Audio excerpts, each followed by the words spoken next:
Thank you everyone for coming. My name is David Rolnick. I'm a postdoc here. This is the second edition in our series, Growing Up in Science. Growing Up in Science was studied by Weijie Ma at NYU and has since spread to a bunch of different institutions around the country and around the world. We're very fortunate to have it sponsored here by MindCORE and CURF, so thank you very much. We are extremely fortunate to have here today with us Professor Sudeep Bhatia. Professor Bhatia is the director of the Computational Behavioral Sciences Lab here. I'm not going to go into any further of an introduction because that's what we will all hear today. We'll first have about 15 minutes of introduction by Professor Bhatia, and then everyone is welcome to ask questions and join the discussion.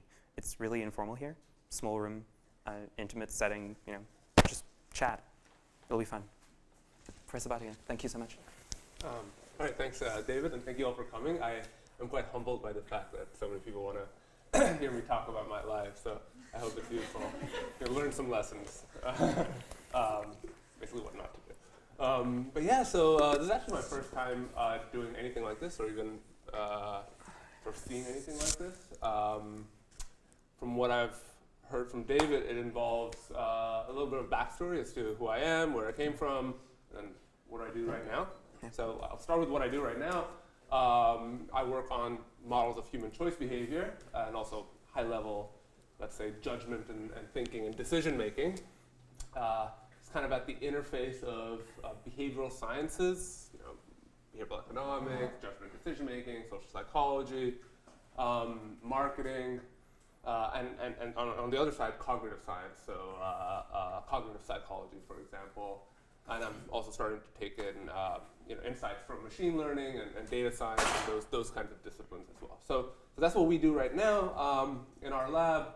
How did we get here? So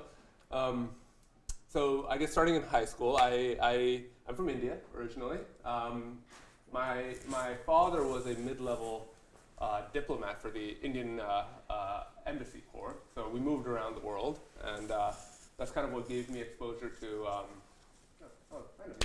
That's what gave me exposure to essentially the American education system. Because if your parents work with, say, the Indian Embassy, or most embassies typically go to either American schools, or international schools, or British schools. So I went to a variant of these three growing up, and I don't think I was ever the most hardworking child. I think. I wasn't a bum, but I didn't. I suppose I didn't take institutionalized academics all that seriously. I managed to get into Tufts University, which is not a bad university. My parents, being middle-class Indian parents, wanted me to study engineering or sort of medicine. And at that stage in my life, I was 19 years old, I was very much into philosophy, and I was concerned with these basic questions about what's the meaning of life, why are we here? And the last thing I wanted to do was study engineering or computer science, which is what my parents wanted me to do. So, what is the meaning of life, right? Any ideas? Did you work that one out? Well, so that's why you went into something different, right? You started out in philosophy, then you solved it. Well, obviously we haven't figured out the meaning of life exactly, but if you're an 18 or a 19-year-old boy, and you read Friedrich Nietzsche, for example, the message you take away is that the meaning of life is sort of choose your own path, go your own way, make your own whatever, which is quite the opposite of what my parents want me to do, which is middle-class Indian engineering student, possibly followed by MBA and a normal job, So I wanted to study philosophy, and I poked around in the philosophy literature. I didn't work really hard, unfortunately, at this stage in my life either, at least not hard from a sort of institutionalized academic perspective. My grades weren't awesome. And eventually I felt that the meaning of life is to choose your own path, right? So to make choices. But if you ask, if you say the meaning of life is to make choices, then the question naturally arises, what is choice?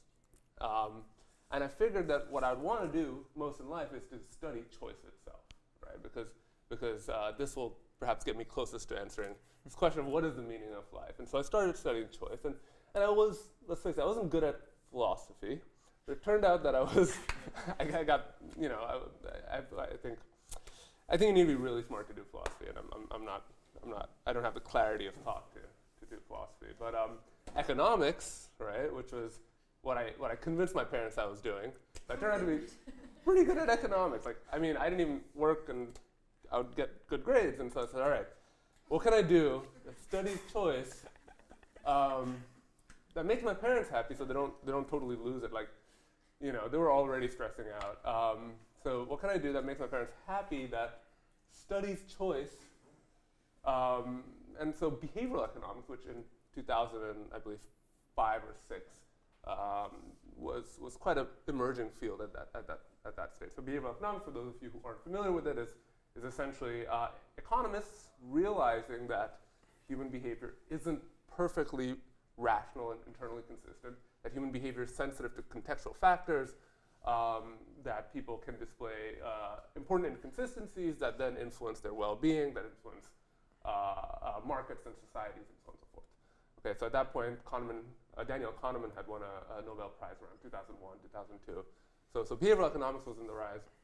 And so, again, I was at Tufts University, so no one at Tufts, or really in most places, was doing behavioral econ as research. But at Harvard, there was this guy called David Leibson. Some of you guys have heard of him, especially if you do neuroecon and that kind of thing. So I would bike over to Harvard, to Cambridge, and sit in this behavioral economics lecture, which then really, really had an impact on me. I said, wow, this is stuff that I really, really want to do. And at that point, you know, I was kind of realizing that, you know, if you do want to make a choice, you know, live your life meaningfully and forcefully, then you got to stop bumming around. You got to, you know, take things seriously, work hard, you know, really do well in class, even if you find the idea of institutionalized academia to be complete bullshit. So sophomore, junior year, I started, you know, working hard, and I found that I wasn't bad at the things that I thought I was bad at. So in sophomore year, I took a linear algebra class. Linear algebra is it comes after calculus, so it's a basic area in math. I mean, it's not particularly hard, but I didn't do that well, right? And I thought I was bad at math. The reason I didn't do well, as it turns out, was because this class was on Friday morning, and you know, if you're like, you know, if you're, you know, doing proofs and that sort of thing, it's just not, you know, on Friday morning, and you know, Thursday night you don't exactly sleep too much. It's well, whatever. Well, that was sophomore year. Junior year, I realized I'm not that bad at math. Like, I took some, you know, high-level math classes. I did really well, just because I would work hard and I would do well. And that was, you know, an important turning point in my life. At that stage, I realized that you could do a PhD in this thing called behavioral economics, or more generally, you could do a PhD. That was not clear to me at all until sophomore, junior year. It also helps that this was 2007, 2008, so there was a, you know, the housing market crisis, and the recession was coming on. So a PhD didn't seem like a bad idea, especially because it allowed me to make my parents happy, study choice, and also, well, have some kind of measly income. So I applied around and eventually ended up doing my PhD at Carnegie Mellon University in this really, really weird department called the Department of Social and Decision Science. It's not social indecision sciences. So that could be a reasonable name for that department as well. And this is a really, really weird department. Like, you don't see things like this anywhere, because it's just a bunch of people who live at the intersection of different fields. So you have behavioral economists and sort of psychologists who kind of do behavioral econ or behavioral research from a decision-making perspective. You had people who worked on, for example, innovation, but that they used, say, physics models rather than economics models to study innovation. And you had people like, you know, random political scientists who, again, were a little bit outside of the sort of mainstream in political science. So I got to this department. I wanted to do behavioral economics, but Carnegie Mellon University also has a PhD program in psychology. And I started taking psychology classes from the psych department. And that's where I discovered cognitive science. I'd never taken a cognitive science class before then. Simultaneously, okay, so if you guys are familiar with Carnegie Mellon University, it's like 80% computer science, right? And all my roommates at that stage in my life were computer science PhD students or engineering PhD students in some capacity. And I started talking to them, and I started getting really interested in these important new developments in machine learning, in natural language processing, and so on and so forth. So so all of this kind of kept me with one foot in the study of behavior, but then the other foot moving towards the study of cognition and towards the use of computational models to study cognition. How are we doing on time? Is this sufficient detail? Am I going into too much detail? I can just sort of fast forward. All right. So I was a PhD student, and I wanted to do this thing, which is study human behavior, like behavioral econ kind of stuff, but from a cognitive and computational perspective. There weren't really that many people in the world doing that at that point. My advisor didn't know anything about this, and really no one knew that much about it. I mean, there were people, for example, in certain psychology departments using things like drift diffusion models. Some of you guys might have heard about this way to model human behavior. It uses diffusion processes, which are essentially physics.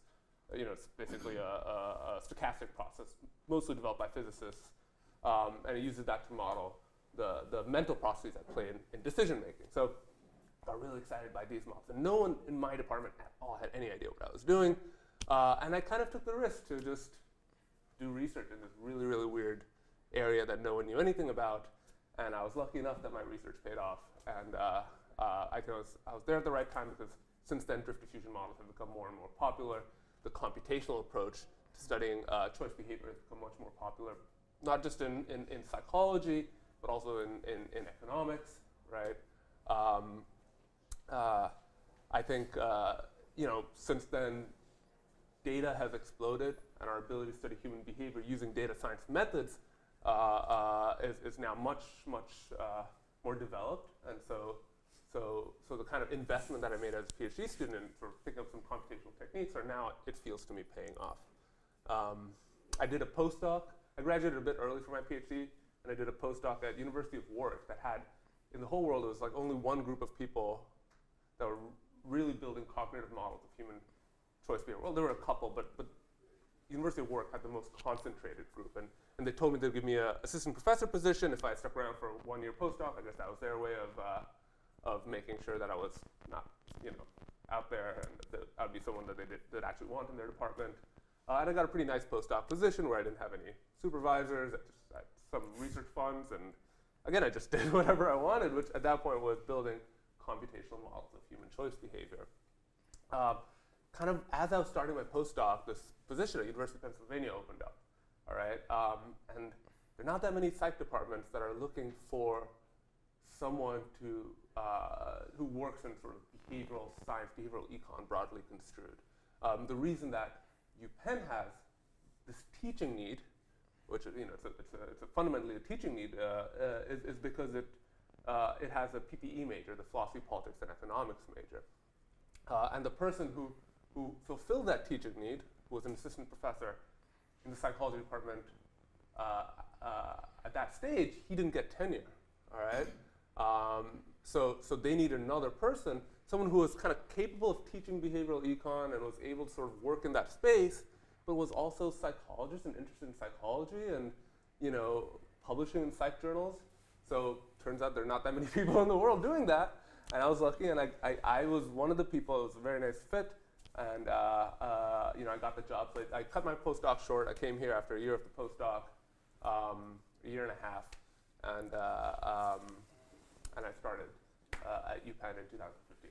And so since then, been gradually adding people to my lab. I feel right now we're at sort of our peak size, which is you don't really need too many people to study just choice behavior. You don't really need like a massive lab, and I think it's at a very beautiful equilibrium. My own lab is not here. I told them not to come because they probably have heard these things from me many times before. But I feel we're at a good stage. On a personal note, me and my wife just had a child, so I guess that's a sort of turning point in my life as well. And that's where we are right now. It's a Thank 20-minute summary, yeah? Thank you for that, for that very, very wonderful and detailed overview. Yeah, we didn't solve the meaning of life, as it turns out. Now we're just studying choice behavior without any, you know. I wanted to follow up on one of the things you said. So you mentioned that a couple of times you're given an opportunity to do the thing that was the what everybody else in your department was doing, and then you decided to do something else. I'd be interested in both why you decided to do the other thing, and whether that whether you were worried about the risks that were inherent. Because you mentioned obviously there are risks, and I think that possibly some of the people in this room can relate to the decision. Do you do the thing that the other people are doing, or do you do this thing that only one group at Warwick is? Yeah, potentially? no, that's so yeah. So firstly, you know, if you're putting yourself into sort of my shoes 10 years ago, whatever, 7 years ago, when I was, you know, in the middle of my PhD program, you know, I think I was still influenced by this idea that, you know, you should choose your own path and like really just figure out what you want to do and do it, and just work really hard. I would like work really, really hard. You know, it's a big risk, so, you know, you better put in the time to sort of, you know, like put in your entire life into this gamble that you've taken. If you take this idea that the meaning of life is to choose your own path, right? If you take that approach seriously. So there was a risk. I think young men tend to take risks more often than any other demographic group, and I was kind of very much in that risk-taking sort of mindset. I put in the effort to sort of, you know, it wasn't just a blind, like, hey, I'm going to do something and then I'm just going to sit on my butt. Statistically speaking, there are a lot of young men who do that and exactly don't get a so there's great professorship. There's no doubt that a large amount of luck was involved, as is in any you know, to get an assistant professor position, there are a lot of smart people in the world, so not all of them get that position. The ones that do are at the right place at the right time. They were lucky enough to start working on the right topics with the right person or on their own, you know, and that's, I think, just a feature of the world that we live in which there's more demand for jobs than there's supply. I mean, I can't say anything else besides. Yeah, of course. You know, I worked hard and I was lucky. Oh, I wasn't trying to say that, you know, you didn't absolutely deserve everything every step of the way. It's just like it's sometimes hard when you're in the middle of it to because you can't objectively judge, and it's still going to be. I mean, for me, I know as a postdoc, it's scary. Yeah. Did you have what was your mentorship situation like? Were there people who were able to sort of advise you along an unconventional path, or was this you thinking this stuff is really cool? So the big shot in my department in my PhD was this guy called George Loewenstein, who's himself a oddball, self-made academic, if you want to think of it that way, right? Like he's basically he got his PhD in economics back in the day, and he basically decided to do behavioral economics and start a new field, which is behavioral economics now. And you know, he you know, one of the people who could have very much won the Nobel Prize in, you know, whatever, last year. So it went to this guy called Richard Thaler, who's like a full-blooded economist, and then a couple of other pseudo-economists who were very instrumental didn't get it. Again, a lot of luck, a lot of randomness, and a lot of arbitrary decisions made on the part of the, you know, higher authorities. But so he wasn't really in a position to give me any mentorship. He was like A, too busy, and B, he also kind of just did his own thing. So he definitely didn't give me mentorship. Yeah, it was hard. It was hard for a while. I won't lie. I mean, my wife, who was in my PhD program, not in my PhD program, but in a very closely related PhD program in the business school, working within the same center. She worked so closely with her advisors. I mean, she had like the best relationships. They would go on brunches, you know, her and her advisor. And I didn't have an advisor, and I would be really jealous of that because it kind of, you know, it sucks to not have you know, someone to go to and to give you sort of the kind of support that you'd need, especially when you're not totally sure of what you're doing, which, let's face it, everyone is at some point. But yeah, you know, you just kind of stick with it, and you know, you make your decisions, and you play the gambles, and you work really hard to make sure that you know, if things don't go the right way for you, you can't blame yourself. You can blame, you know, the stochastic forces of nature. What else? Yeah, so yeah, I guess I didn't have mentorship. No, I had a patron. So George Loewenstein, my official advisor, he was genuinely a patron. Like he had this, you know, I had a lot of money. So I said, hey George, I want to run some studies. Got a couple $1,000, run some studies. I wanted to get a job as an assistant professor at UPenn. He knew that. He kind of knew that, I suppose, I was a hardworking. Well, he was my patron, and he wrote me what I presume was a letter of recommendation that the psychology department on reading felt compelled to, you know, it was convincing enough that they gave me this job, right? So it's not like, oh, no, I mean, you know, so he was, you know, there are important different in my kinds life. of advisorship and different kinds of mentorship. Yeah. I think it's important. I mean, kind of looking back, I wouldn't say that people should really do what I did. I think it's important early on to realize what you want to do, and then find the mentorship that'll help you do it.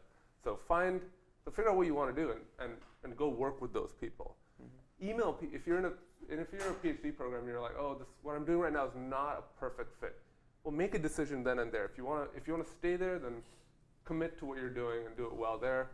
Otherwise, go do what you want to do elsewhere. So, you know, don't be marred by indecision. Figure out early enough what you want to do, and then find the mentorship and find the sort of institutional structure that will support it.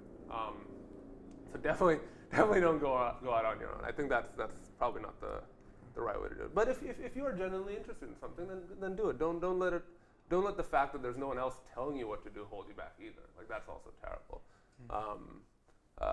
You know, you take initiative. So if you have an idea you think is good, do it. Or do it, you know, commit to it and then do it. Awesome. Yeah. I'm going to turn it over to the audience for questions now. I mean, I can keep on asking questions, but is there anybody who has a burning question here? Mm-hmm. Well, you mentioned going to Carnegie Mellon and how it's like a good department for you, but I'm sure you applied to more than one place, and you applied straight out of college, which is interesting. So, like, can you talk more about that application process? Yeah. So, you know, so kind of ending college, I was a undergrad with an econ and a philosophy major and a math minor at that stage. I didn't have like the highest GPA in the world. I had like 3.7, 3.8. Not great. It's just because, again, I didn't work that hard in my freshman year. You know, I worked hard my GREs, and what I thought I wanted to do was go into an econ program. Now, what I didn't know at that point in my life was that econ departments are very, very much they're resistant to behavioral economics even now. In fact, there are very, very few economics departments that actually hire students who say they want to do behavioral econ. No econ department will actually, even the ones that do have behavioral econ researchers, they wouldn't, you know, if you say I want to do behavioral econ in your whatever, you know, personal statement, that's not going to go over well, I promise you. I think because of my sort of mediocre grades, they weren't mediocre, but they're not like best in the world. I did really well in the GREs, which I think played an important role. And because my own research interests were behavioral economics, most top econ departments I didn't get an acceptance from them. But Carnegie Mellon, which is this weird place that like does behavioral econ. In fact, there are only 2, maybe 3 places in America that have a sort of PhD program which trains people in this kind of stuff. One is Carnegie Mellon, one is UChicago's Booth School of Business, so there's kind of like a business-esque PhD, and then one is Caltech.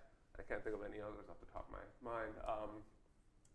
I didn't know about the Booth and Caltech programs at that stage. No one in my undergrad advising spectrum really knew about behavioral econ. So this was a combination of your applying to one of the right programs and also just, you know, having luck that the politics worked out in a way that you didn't necessarily know was going to be happening behind the scenes. Yeah. That's interesting. Yeah, absolutely.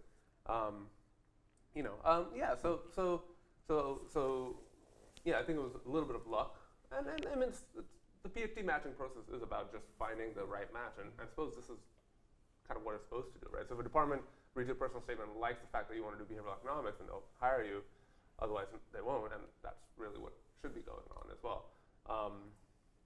And then, just to kind of give you a little bit of a counterfactual as to the other jobs that someone like me could be having. Most of my colleagues who kind of came out of my PhD program, they all have good jobs, but they're mostly in business schools. So business schools is really where a lot of this kind of behavioral science research gets done. And it's an important, it's an interesting decision whether I want to stay in a psych. I definitely want to stay in a psych department, but kind of coming into this, whether I want to go to a business school or psych department. Psychology department allows you to study things like, cognitive science. I'm now getting interested in computational linguistics. Very hard to do that in a business school. Business schools, you earn literally 3 times as much starting. Okay, so I have a good friend of mine from my PhD program who got a job at U Chicago. One of the other groups that in America does this kind of behavioral science work, and her starting salary was literally 3 times my starting salary at UPenn, which is also makes you think. But I don't think you should be thinking about money. If you think about money, why are you in academia? So that's that. So that's the other. At what point did you realize you wanted to be in academia? I think I was always interested in kind of reading and reading books, that sort of thing. I wanted to be a writer for a long time. I wanted to study philosophy. I mean, where else can you study philosophy but in academia? But I think but I only realized that a PhD is a career path, like around sophomore or junior year. And like no one in my family has ever done a PhD, and my parents, middle-class Indian mentality is so risk averse. It's basically like everyone does engineering. I kid you not, this is like a fact. Everyone does freaking engineering undergrad degree, even people who shouldn't be doing it. And my parents were just so resistant to this weird thing called a PhD. Like, who does that? Or they didn't know anyone, and so I didn't know about the fact that you could do a PhD until at least my sophomore or junior year. When did your family come around? What was it like? Is it at the point where you get a professorship at an Ivy League institution, and they finally, maybe you shouldn't have done the engineering degree? Well, the irony is that what I really want to do now in my career is actually, as we were just talking just before this, is work with these really cool new computational techniques that are out there that are, changing the world and that are, in my opinion, going to change science as well. So, including the science of human behavior. So it's kind of full circle. So your parents were right all along. They were right, and I'll be honest, they were right. I mean, what happened to a lot of my friends. So if you're going to take risks, you got to really work hard and hope that you're lucky, because you're an Indian citizen. You're not. It's not easy to like stick around in America. If you go back to India, like, what's the point of coming to America for your undergrad, right? It's hard as hell to get a green card.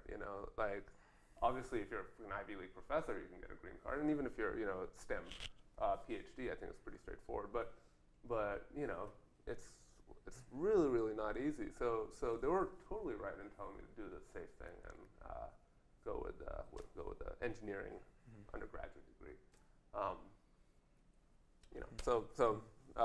And I think they've come around to it.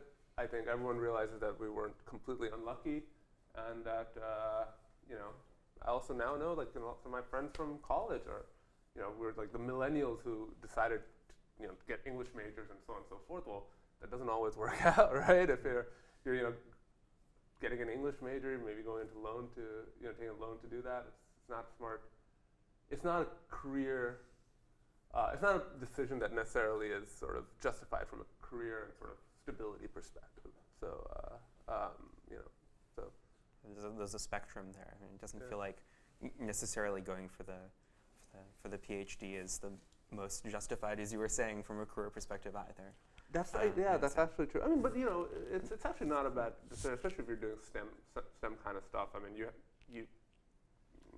each and every one of you could get a nice job at Google, earn more money than you would as an academic in just a few weeks of, maybe take a data science, like, whatever. They've got these like workshop things, and you'd be fine. So the downside risk isn't that bad, if you ask me. More questions? You spoke a lot about figuring out what you want to do, despite the fact that majority of people might be doing sort of predetermined group thinking kind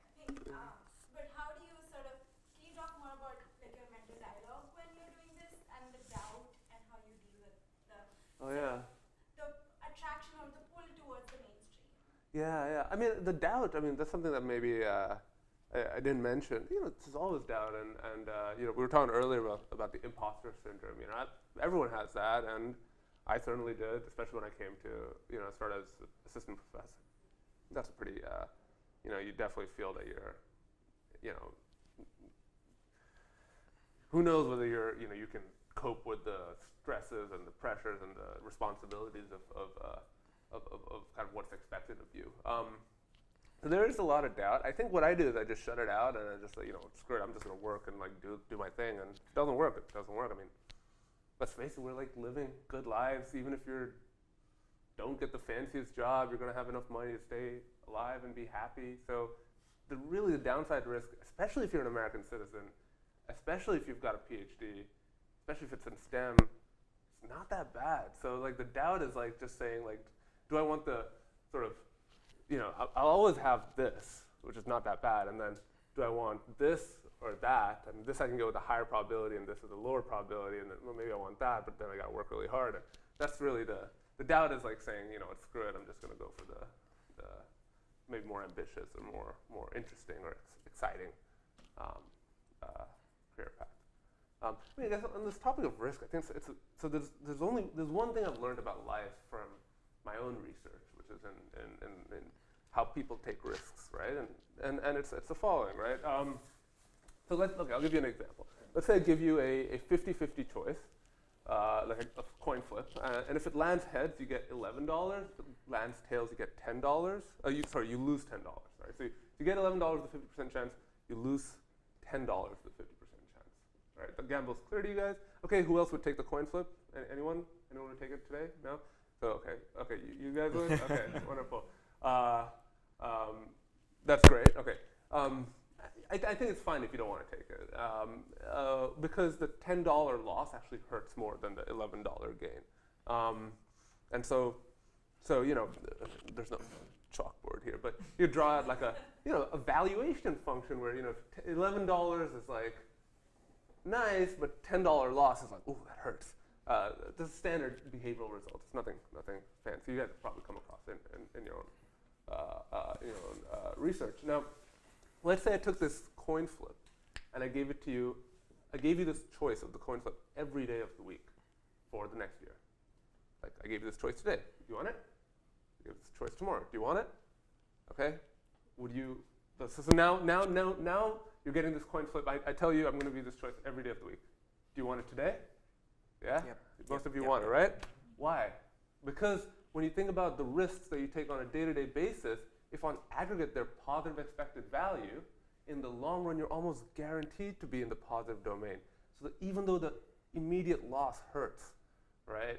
The gain repeated over many gambles is going to be better. It's going to give you a almost deterministic positive payoff. All right. So if you are given these risks on a day-to-day basis, you got to take them, especially if they're positive expected value. All right. Because if you take them on a day-to-day basis, in the long run, you'll be better off.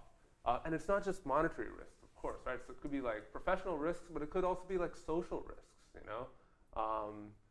Talking to people, emailing someone who you've never met before, whose research you find interesting. I used to find that so aversive. I still do, but it's exactly this risk, right? If they don't like you, it'll hurt. It'll hurt you, and maybe they'll like think you're whatever, lame or they're stupid or whatever. But if they do like you, then it's that $11 gain. If you play it every day of your life, you'll be really well off. What's the trick you use to get yourself to do things like that? Because I mean, I think that I can speak for most of us in saying that I can talk to myself about expected values as much as I want, but if I am emailing somebody out of the blue, I'm still going to be really nervous doing it. Yeah, I still am nervous doing it, and it's just there's no way you can avoid the psychological displeasure of emailing someone out of the blue and potentially facing rejection. So how do you convince yourself to do it? I mean, simple as just do it and like realize on a higher level that it's worth it, and you think of you've made it sort of like you've made a decision based on your understanding of the system and stick with that decision. The decision is going to take a risk every day of your life. A positive expected value, I'm not saying like, massive risk. Okay, the psychological trick that I use, I haven't told this to anyone, so this could be so do you guys know this guy called Giddy Nav? He's an assistant professor at Wharton, a good friend of mine. So Giddy is the kind of person who emails people, and he like knows everyone in any field, like neuroscience, behavioral econ, psychology, marketing. He knows everyone. And I have a personal heuristic saying, be more like Giddy. Why? Okay. So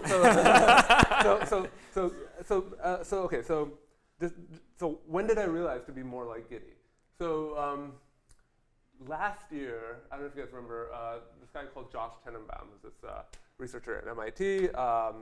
He came and gave a talk as part of the MindCORE seminar, and like I don't do anything that's like, in that realm necessarily, but I love that work. I mean, I kid you not, we read like a third of the papers we read in our lab meetings are either his or from his like students and various collaborators. So I think that stuff is real fun. For me, I find that to be the most exciting intellectual work that's being done, at least in sort of the computational cognitive science realm, which is of course the domain that I find most interesting. So he was coming, and I don't know who the host was, but I wasn't on his schedule, which is quite standard, right? What happens if someone's coming to give a talk, sometimes some related researchers get to meet with the speaker, usually because the host is like, oh yeah, are you interested in meeting with so-and-so? And so the host sets the schedule, and for very, very reasonable reasons, I wasn't on Josh Tenenbaum's schedule. As most people obviously weren't on his schedule, and so that's perfectly fine. But I would have liked to be on his schedule, but I wasn't, so I guess that's it. Now Giddy found out that Josh Tenenbaum is coming. He's like, all right, I'm going to get on his schedule. He sent out an email or two and got a 15-minute meeting with Josh Tenenbaum, which, I'll be honest, like, if I met with Josh Tenenbaum, then probably would have minimal effect on anything in my career or whatever. It wouldn't hurt, but if there's anyone who should be meeting with him between me and Giddy, it's me, right? So now when I'm in that position, I say, what would Giddy do? Giddy would get on the guy's schedule. So get on his schedule. Giddy would, email someone and say, who cares if they don't respond? Just do it. And it's not like it hurts, but what would Giddy do? It's WWGD. I think we all have a Giddy of our own in mind by now. Yeah, and everyone should be more like Giddy. I mean, I'm not using him as a sort of, he doesn't know about this heuristic that I use. If you do talk to him, he's a great guy. But if you do talk to him, then feel free to share this out. Maybe I'll tell him that I brought him up. But yeah, and I think it's important to do that. And it's just, it's Awesome. Are there more questions? Yeah, so you talked about basically choosing the stuff you're excited for and you're interested in. So as a junior grad student, I always have this feel I can have relatively big picture stuff I'm pretty sure I'm interested in, but when I came to choose specific questions, I always get lost in the process. Do you have anything to say about that? Yeah, I mean, I guess it's a question about how to construct a good. Let's say you're interested in topic X, and how do you construct a good paper on topic X? Ultimately, you want to publish something on it, right? I think at its core, just immerse yourself into that world, and what will happen, ideally, is you'll get ideas. You'll find holes that haven't been filled, at the very lowest level, it's holes that haven't been filled, and then you might even be like, hey, wait a second, here's a hole that should have been dug. That's what I'm going to dig. So I think if you really immerse yourself, you can sort of get an idea of what's open, what's an open question, what other people are interested in, and then you kind of, ultimately, it's all, you can romanticize it all you want and say, oh, I'm going to do whatever I want, but ultimately, when you write a paper, it's got to be something that someone else wants to read, because they're going to be your reviewers and they're going to be the people who evaluate it and decide whether or not it's publishable. So part of it is identifying what is it that other people find interesting. What are the questions that other people are asking that they don't yet know the answers to that you can answer. Some of it is identifying your own strengths. So it's an arbitrage. There is an open question that you are uniquely suited to answer. Maybe not uniquely, but best suited to answer, because those are where your skill sets intersect the priorities of the field. So identifying those questions and then kind of committing to it and trying to solve them. They're not always solvable, but you know, it's and then I think you can always say that, hey, it's more to do what you find interesting and whatever, but A, you've got to be good at whatever it is you're trying to do, and B, you got to have the resources. So if you're doing something like, I don't know, if you're doing brain imaging, like, good luck going out on your own. You need the resources, right? So maybe there you got to think a little bit about what, you know, who do you need to get on your side to get the project accomplished. I think you know, and then also it's the case that you've built up an infrastructure, whether it's a research infrastructure in the form of your own lab or people, you know, that you can collaborate with, or research methods that you're comfortable with. It's also social infrastructure in the sense that, like, oh, people know you in this field. So that's part of the sort of arbitrage advantage that you should sort of think about when you're. When you're saying social infrastructure, you don't just mean, you know, like, the reviewer is going to let you in. Do you mean, like, you're going to be able to share knowledge with people who are, like, in a position to give you interesting insights, presumably? Well, I mean, or I'm just trying no, to I think I actually meant it more like the okay. form. I'm sorry, but, like, academia is a little bit like, if you're writing a paper on, say, topic X, what's your audience? What does your audience want? And you kind of have to know how to frame the paper for them. And if you've met the audience yourself, if they know you and they respect you, then it gets easier to write that paper. So identifying the audience and sort of obviously having a personal rapport with them is part of it. Now, I'm not saying, like, do the research that other people want you to do. That's in fact the opposite of what of what I would say that you do. But as you identify research questions, you have to keep these things in mind. I mean, you know, ultimately you're just you're a producer of content, right? Like, whether it's a YouTuber who's producing content, or, you know, movie producer in Hollywood, or you know your audience, know your skills, and kind of know what people want. And then within that, there's a lot of room to innovate and decide what you like. So you're married to an academic. How did that influence your? Yeah, that's you know, that was a so many of you know the two-body problem in academia is pretty difficult in the sense that, you know, if you're both academics, oftentimes within similar fields, it's really hard to get jobs together. I guess so it took us like 2 years to end up together at UPenn. What happened was we actually broke up after our PhDs temporarily, because, you know, you're like you start dating someone when you're 22, done with a PhD, you know, whatever, 28, 29, and you, like, you know, at that stage in my life, you know, we didn't know whether we wanted to commit to a marriage, which is really the decision that you have to make. So we kind of broke up, and then, you know, very quickly clear that you know, we do want to be together. However, in that little period of time, I ended up getting a job at UPenn, and you know, if you know anything about the academic job market, like, if you are getting a job if you get an offer from a university for assistant professor position, you can kind of negotiate there to get to help the university figure out its position for your partner. But after that window is passed, it's really hard. So what happened is I ended up getting a job while we were separated. Then we got married, and at this point she was an assistant professor in Portugal. I was an assistant professor in the United States. So not an optimal situation. Now, she had a pretty nice deal from her university. Like, she only had to be there for a couple of months a year. So we did spend a fair amount of time together, but it's not, like, conducive to starting a family, right? And then what happened is I got a job offer from another university. So they tried to hire me, and at that point, UPenn had to sort of say, all right. So we ended up getting a nice situation sorted out for ourselves, and I think everyone's better off now, and as is the university, if you ask me. Clearly. So it took a while, and it's not easy at all. So if you've got partners and you're trying to get, like, an assistant professor position, you know, I'm happy to sort of share tactics and strategies with you, but is something that you need to plan a little bit. It definitely sounds like if there are people who are dealing with that particular kind of politics, that would be an interesting discussion offline. Yeah. Are there more questions? We have And your child will be 10 more told minutes. to get an engineering degree. Oh yeah, no, she's gonna learn how to program from like day one. Yeah, no.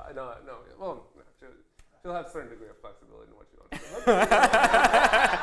But no, it's weird. I want to I do want to I generally want to sort of teach her programming and kind of just from very get go and see if she gets into it and or maybe she wants to like be president and who can stop her. You can live with that too, I guess. Let's see. No politics. I guess on that note, it's a major. I think it's one of the biggest changes, one of the biggest hits to your productivity is your child, and obviously it's been important. Having a kid is I think probably the best thing I've ever done. Way better than anything in academia. It's like meaning of life, right? That's meaning of life on a different level. But you can't work that hard anymore. Like if you see yourself as an athlete, and I think that is in some sense what one is as a professional academic. You're an athlete where you're maximizing your sort of mental output, and then it's like getting injured. Like I kid you not, it's like you are 75% productivity, and that's tough. Now the good thing is that everyone else is injured too, because most people have kids. So yeah, so it's not that bad from like a sort of social equilibrium perspective, but yeah, no, I mean it's one of these things which is I can't describe the both how awesome it is and how frustrating it is to not be able to sort of work at the level that you're used to. So but I don't think anyone here has to worry about that just yet. Corey, do you?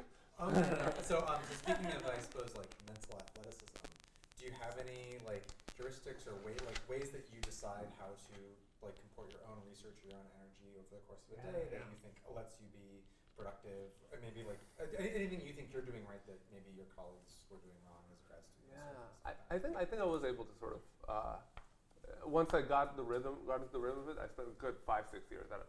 In hindsight, were probably my peak in terms of again this athleticism, if you want to look at it that way. It's not necessarily my best work ever or whatever, but it was definitely the most productive, like most output that I as an individual could have accomplished in any given time. So what I ended up doing was having a routine where I would work on Sundays. I'd warm up, like just do light work, answer emails, prepare for teaching classes, whatever. And I'd just go like super hard Monday to Friday. Like in the mornings, I would write. You have to write. Writing is like the most important thing if you're an academic, right? So when you're fresh, boom, just write. Write. Like even if you have nothing to write something. Right? Write a grant proposal of something that you've just thought of yesterday. So that's what I would do. And in the afternoons, when you're a little bit tired, I would like analyze data, think about new project ideas, so on and so forth. And I'd work, on a good week, I'd put in like 14-hour days at full productivity, like no interruptions, just working. And then Fridays I would burn out, and I'd take Saturday completely off, like no self-control, like order Chinese food and eat it in bed with ice cream at like 11 a.m. kind of, and like it would rejuvenate me. And again, Sunday I'd wake up out of this sort of, I'd sleep, and then I'd wake up on Sunday and repeat. And it took me a while. I started taking breaks, like spring break. I actually took spring break for 2 or 3 years until the kid came. And because I realized that I needed a mid-semester break to actually function at a high level. I tried, for the first couple of years I was getting into this rhythm, I was just like, no, just work on the weekends as well, who cares, just do it. And like, again, athleticism analogies is reasonable here, because you need time for your brain and your body to rest and recuperate. So a little bit of rest is important, and spring break I think is an ideal time to rest, if that's what you're doing. I think one thing that we do wrong in academia is try to work all the time and then not be 100% focused when we're working. So it's much better to be just on and then like.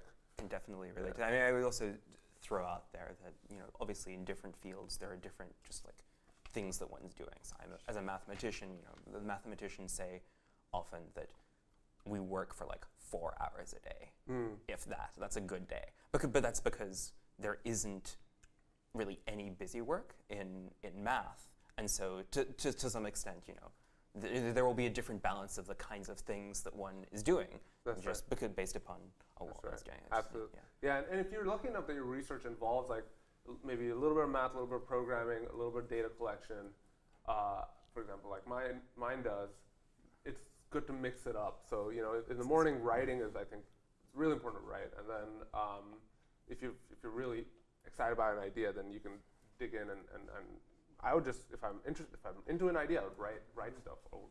Doesn't matter if I don't have results, just write an intro. And then the math part of it, which was pretty simple for the kind of research that I was doing. This isn't serious math, but you need to be fresh, but it'd be like a time when you're fresh, but you don't want to write. So at least that's how I would kind of structure it. And does the writing help your thinking process, presumably, as well? A little bit. I don't know. I mean, yeah, it helps you sort of in some sense frame the paper, which is part of the game, if you will, to sort of get a paper published. But yeah, I don't think it adds substantially to the content of the idea. But writing is important, because if you don't I know, my PhD students, now that I'm at a level where I'm advising other people, I think the hardest thing that they have for them is writing in a focused manner. So they're great with computational stuff, and they're better than me at statistics and stuff. So, but I got to say, hey, you got to write this. So write it now. Write it in a week. Well, you mentioned that you were considering being a writer, so that makes sense. It's a very different type of writing, academic writing. Is there one last question, or do you maybe want to leave us with? Would you have a particular set of recommendations for an undergrad or for a PhD student? Obviously, those are separate recommendations or takeaways. I think I've gotten several recommendations from what you've said, including just having a routine and working, and gritting one's teeth and doing stuff. Do you have any takeaways for just advice on the things that were hard? Yeah. No, I think the do what Giddy does is a pretty good motto. Seriously, it's. I think people don't, even in a talk, a lot of people are too scared to ask questions, and that's. So I mean, of course, there are people who ask too many questions. Maybe I'm one of them, but if don't be scared to ask a question. Do what Giddy does. Giddy's going to ask a question. Giddy's going to email the speaker afterwards and sort of introduce himself, and Giddy's going to definitely get on his schedule, or her schedule. So I think those are the kinds of things that you should really force yourself to do, and writing, of course, is also important. Awesome. Well, I think we're at time. Thank you so much for joining us, Yeah, Dr. yeah. Bhatia. Thank you. Yeah.